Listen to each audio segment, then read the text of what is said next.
Now that we've learned the rook, I think it's time we double your knowledge, don't you? Let's learn our second piece, which is the bishop, and a lot of kids think the bishop has his mouth open because he's ready to eat some pieces. But before we can do some eating, we have to set the table first by teaching you how the bishop moves. Quite simply, the bishop moves along the diagonals of the chessboard, and I see two really long diagonals that the bishop is occupying. Notice every square of a diagonal is the same color, in this case the white squares. If the bishop begins the game on the white squares, he must stay on the white squares, kind of like the shoes on your feet. Whatever color they are today, they're going to be the same color tomorrow unless you step in some mud. Let's move the bishop along, and the bishop can move one square if it wants to, or much like the rook, it has the decision. It can go further, it can go 2 squares, or all the way to the side of the board. Of course, you can't go off the side of the board, that wouldn't be possible. The bishop can also choose these 4 squares, and the bishop can go backward as long as he moves along the diagonals. We've got 3 more squares, and if you were to count really quickly the number of arrows that Funmaster Mike drew, you'd get to 13. Recall the rook was able to go to 14 different squares, but the bishop is less powerful than the rook for a different reason. The bishop can only ever touch one color of the board. The rook can touch both, so most of the time we think the rook is a little more powerful than the bishop. Let's get to moving the bishop. Let's move the bishop 2 squares. Okay, now move the bishop 1 square. Now we'll go all the way down the board. We'll stop on this square. Then we can go to the square D1, and we can keep on moving. I think it's time to learn how the bishop does some eating. I've magically added a couple of black rooks to the chessboard. Which one can the bishop run into on the next turn? Well, that's actually a pretty easy question with bishops. Because the bishop's on a white square, only one of these rooks is on a white square. So, unless I'm lying to you, it's got to be that rook. And in order for the bishop to capture, all it does is move diagonal, staying very carefully on those white squares. You land on top of the black piece, and you take it off the board. Just like with the rook, when you make a capture, you have to stop. You can't keep going. That makes it impossible to capture more than one piece at a time. Now, if we wanted to capture this other black rook, well, actually, it would be impossible even if I gave that bishop an unlimited number of moves. What? The bishop could go 1 square and then down 2 squares, and the bishop could dance all around the rook. But as long as that rook stays still, the rook might as well be invisible. The bishop cannot see the rook.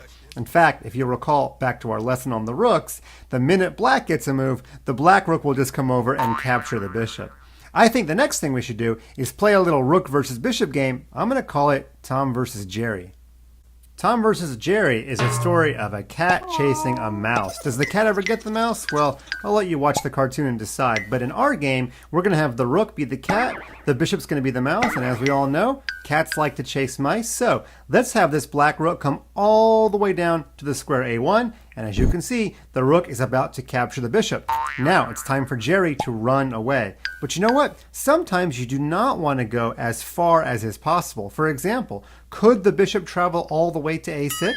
Yeah, it could, but if it did, the rook would just back up because rooks go in straight lines and would capture the bishop. So what I would advise you to do in this position is move the bishop to a different square. Sometimes a shorter number of moves is actually better. So we're going to move the bishop just 2 squares. And again, let's have Tom chase Jerry. The bishop's in danger, but we're going to move diagonal. And let's go to the square G6. Okay, the rook can now attack the bishop again.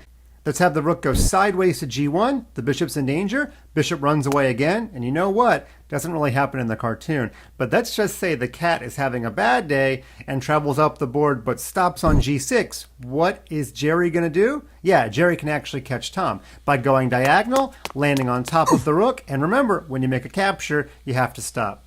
2 more quick notes about the bishop. Then it'll be time for you kids to start solving. I've added a few more pieces to the board to show you that when you start a chess game, you're actually going to get 2 bishops, one on the light squares, one on the dark squares. And your bishops can never run into each other because they're always going to operate only on their own color. That'd be like having a left shoe of one color and a right of another color. And while that might be a bad fashion statement, it would resemble a chess game.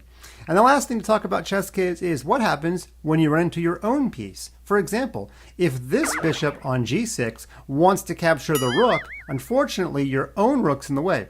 In chess, you can't jump over your own rook, even though it kind of looks like I just did it. You have to stop and land on the square right before you get to it. So this bishop could only move to the square F5. That's it. A better option would be to move your rook out of the way and that opens the diagonal if black doesn't see what's coming. Then you can capture the black rook on the next turn, and truly the bishop will have eaten another piece. I think we've had a full meal, and now it's time for you to get solving.